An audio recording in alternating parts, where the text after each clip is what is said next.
Sabemos que esquerda e direita são as duas faces da mesma moeda, e vamos dizer novamente, não é você que vai escolher quem vai ser eleito, você acha que os senhores do mundo dariam esse poder ao povo?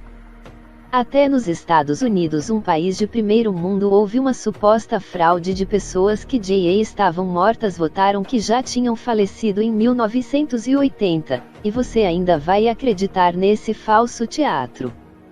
Só para lembrar, alguns diziam que o único país no mundo que usava a urna eletrônica era o Brasil, mas recentemente descobrimos que Cuba e Venezuela usam a urna eletrônica também. Será que precisamos falar algo mais ou você já entendeu tudo? Através do voto, você não vai mudar nada nesse país. Tá? Nada, absolutamente nada. Nem no condomínio onde eu moro não aceitaria uma eleição assim. Imagine, excelência, se eu fosse candidato a síndico, colhesse a urna e fosse contar dentro do meu apartamento e voltasse e comunicasse aos condôminos. Aqui está o resultado, eu fui eleito. Esquerda e direita são as duas faces de uma mesma moeda. E, por ser assim no Brasil, os homens de bem foram adquirindo repugnância pela atividade política. Foram se afastando, e dela então se aproximaram aqueles que pertencem à escória da sociedade. Os mal-dotados, os incompetentes, os incultos, os hipócritas, os aproveitadores, os que viram e veem na política um excelente meio de vida fácil. E é por tudo isto que estamos nesta situação de desgraça, de miséria cultural e falta de esperança. Esta é a realidade da política brasileira. Meu nome é Enéas. Como o senhor já deve ter percebido, não tenho nada em comum com isso que está aí. Aliás, discordo radicalmente de tudo. Por isso, nunca fui político. Jamais aceitei o elitismo da direita, a desordem da esquerda, nem a falsa democracia. Meu nome é Enéas. Povo do Brasil, eu denuncio aqui que o sistema eleitoral brasileiro é uma fraude. Eu denuncio aqui que o sistema eleitoral brasileiro é uma mentira.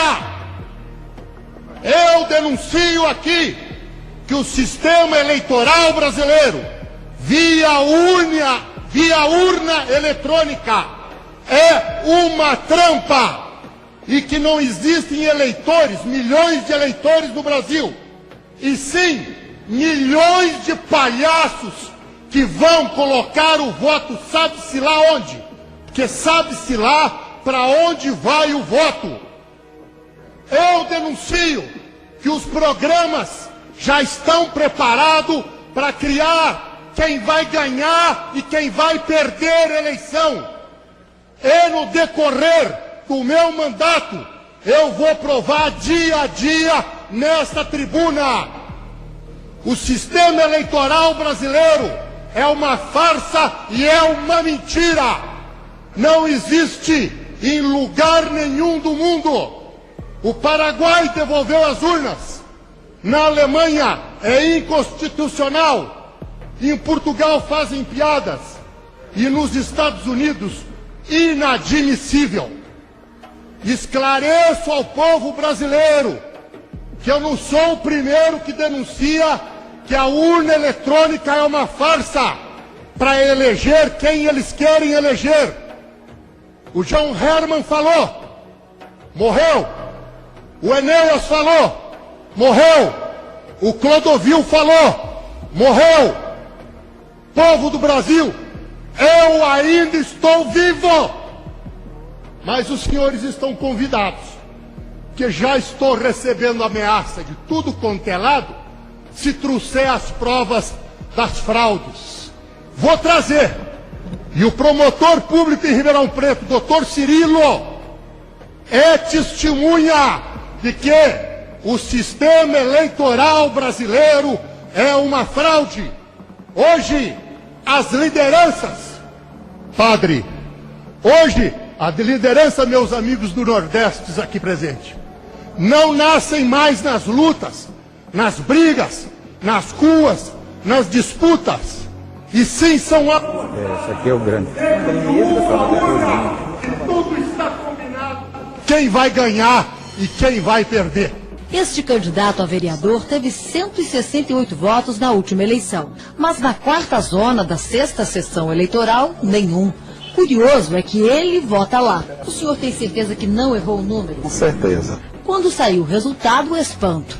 Em casa, 15 pessoas votaram em uma mesma vereadora, mas a candidata da família não recebeu um voto sequer. Eu daqui votou tudinho, não sei aonde foi. Em regiões mais afastadas das grandes capitais, a situação é parecida. Muita gente desconfia do destino do voto. Modernas urnas eletrônicas são capazes de transformar o que se enxerga na tela em outra coisa. É o que afirma quem entende de tecnologia e informática. É possível você querer votar no candidato e a urna registrar que você votou em outro. Basta que arquivos programados para isso sejam colocados na urna eletrônica. Estes irmãos descobriram indícios de fraude nas eleições de Caxias. Um é analista e administrador de sistemas. O outro, programador, especialista em segurança da informação. Com permissão judicial, checaram urnas de 10 sessões eleitorais. Em um relatório, concluíram que houve manipulação dos equipamentos. A caixa preta dessa urna, ela revelou que elas foram ligadas antes da eleição em um ato totalmente estranho. Esta é a lista de códigos digitais de uma urna no dia 15 de setembro. 10 dias após as eleições, os arquivos eram outros. Se houver algum problema externo da Justiça Eleitoral, certamente está caracterizada a violação. Pedimos para 2 especialistas de São Paulo analisarem os papéis e os relatórios. Alexandre Hashimoto é mestre em Sistemas Integrados, Microeletrônica e em Tecnologia pela Universidade de São Paulo. O programa foi totalmente alterado antes das pessoas votarem. Amilcar Brunazzo é engenheiro formado pela USP, especializado em segurança de dados. Desde 2000 investiga o comportamento de urnas eletrônicas. A hora que tem programa lá dentro que ninguém sabe de onde veio, eu não sei o que o programa faz. Ele pode fazer qualquer coisa, pode desviar voto, pode identificar voto. As fraudes são diversas, tanto em caixas eletrônicos como em urnas eletrônicas. Produto este que é passado pelo TSE e por algumas pessoas como um produto inviolável. Eu sempre falo isso às pessoas, Roberto, Daniel, que o importante é as pessoas refletirem, principalmente o porquê. Essa tecnologia implantada no Brasil, em vários países do terceiro mundo, com alto índice de corrupção, não é utilizada nos Estados Unidos, justamente a sede da empresa. Então as fraudes são diversas. Eu poderia ficar aqui enumerando tantos fraudes em caixas eletrônicos como em urnas eletrônicas, mas as mais comuns são aquelas que o mesário concernado com o outro, ele muda os votos num determinado momento da eleição. Existem também aquelas que algumas pessoas descobriram que projetando um bug, ou seja, bug é um defeito, alguma coisa na urna durante o processo eletivo, ele no final do dia ele consegue transmitir os votos do papel para a urna eletrônica, além de outras fraudes um pouquinho mais complicadas tecnicamente. Na realidade, a Diebold é um nome fantasia. Existe Diebold Brasil, Procomp Comércio e Serviço, Procomp Eletrônica e outros tipos de nomes. Eu trabalhava na prefeitura de Osasco, lotado num departamento da Polícia Judiciária, uma delegacia de polícia. Eu ouvi uma conversa de alguns policiais que a empresa estava fazendo algumas investigações, alguns policiais realmente faziam alguns bicos relacionados à empresa, clonagem de cartão, e eu me antecipei e liguei. Foi feita uma reunião previamente, eu passei algumas situações, então eu adentrei a empresa, recebi um bom salário, eu tinha informações privilegiadas. Por quê? Porque eu estava dentro da empresa, diferente das pessoas que trabalham no TSE ou que trabalham em qualquer outro segmento ou na própria polícia. Porque eu dormia com a urna e com o caixa eletrônico. Tudo o que eu precisava saber, eu tinha nas minhas mãos, não só eu, como outras pessoas também. Então eram passadas as informações para mim e eu saía a campo. Era uma situação muito fácil, porque as informações eram mastigadas, Daniel. Porque você estava dentro da empresa e lá você tinha a seu bem prazer tudo que você precisava. Os técnicos, os engenheiros, os analistas, entendeu? Então toda a informação vinha mastigada. Então era muito fácil você chegar numa situação onde havia algo ilícito ou não. Ou seja, era muito fácil, Daniel, você pegar 10, 15 pessoas de má índole e infiltrar, que teriam acesso, poderiam fazer certas situações que o homem de má índole pode fazer. Pelas informações e pelos relatos e pelas situações que chegavam a mim, realmente, citar o estado da Alagoas. Esse eu acho que é o principal foco, entendeu? Que realmente chamava a atenção. Por quê? Porque os candidatos lá não teriam chance nenhuma e ganharam. E há algumas situações de urnas quebradas, de urnas que pararam de funcionar de repente, depois voltavam, de situações que puxavam, olha, essa urna foi aberta 2 vezes antes e não poderia, o relatório está constando. Porque queira ou não queira, a urna é que nem uma caixa preta. Toda vez que você manipula ela fora daquilo que é dos padrões normais, ela registra. Então registrava.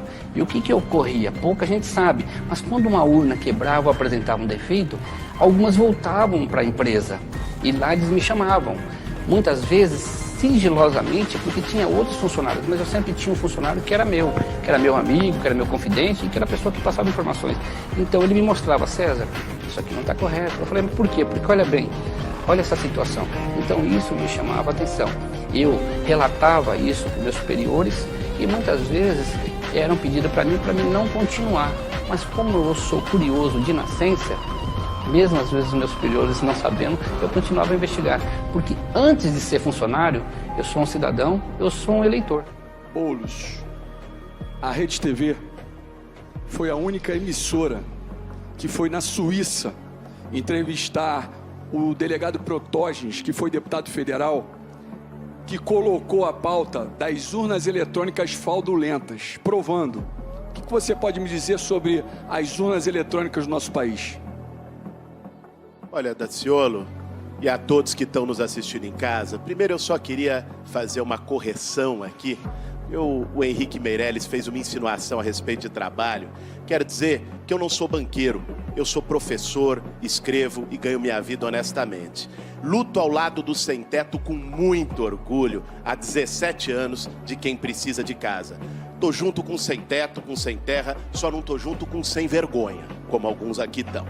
Agora, em relação a isso, Daciolo, as urnas eletrônicas são um sistema que, internacionalmente, não há qualquer tipo de reparo em relação a ele. Eu não tenho por que ter qualquer tipo de questionamento às urnas eletrônicas. Mas nós temos que questionar outras questões da democracia brasileira. Democracia não pode ser apenas apertar um botão a cada 4 anos na urna e ir embora para casa. Democracia tem que ser chamar o povo para decisão. E é isso que nós estamos dizendo aqui, com plebiscitos, referendos, e o nosso primeiro, em 1º de janeiro de 2019, é para revogar os atos criminosos do governo Temer contra o povo. Seu tempo, candidato, 45 segundos para a réplica. Nação brasileira, pilares da República estão sendo quebrados. Eu estou falando do teu direito da cidadania. O teu voto é secreto, mas tem que haver a contabilidade dos votos. É provado que há fraude sim nas urnas eletrônicas. E eu quero convidar você, nação brasileira, a entrarmos juntos numa ação para que venhamos votar em cédulas. Tem que haver as cédulas, porque senão já está tudo escrito lá no final. Já está tudo programado. Já tem um candidato da nova ordem mundial para entrar no país. E não fique pensando que isso é teoria da conspiração, não. Porque que tinha uma lei federal que era para votar o voto impresso e não colocaram e tiraram ela. Como é que fizeram isso e por que fizeram isso? Vamos votar em cédulas, para a honra e glória do Senhor Jesus. Sua tréplica, candidato. Olha, a grande questão, e isso sim pode fraudar e alterar o resultado de uma eleição, é a influência do poder econômico. Vamos falar o português claro para quem está nos ouvindo. Historicamente no Brasil, e muita gente aqui foi eleita desse jeito, candidato foi financiado por empreiteira, por banqueiro, por agronegócio, e chegou lá financiado por essa turma. Quando chegou, atendeu o interesse de quem pagou e não de quem votou.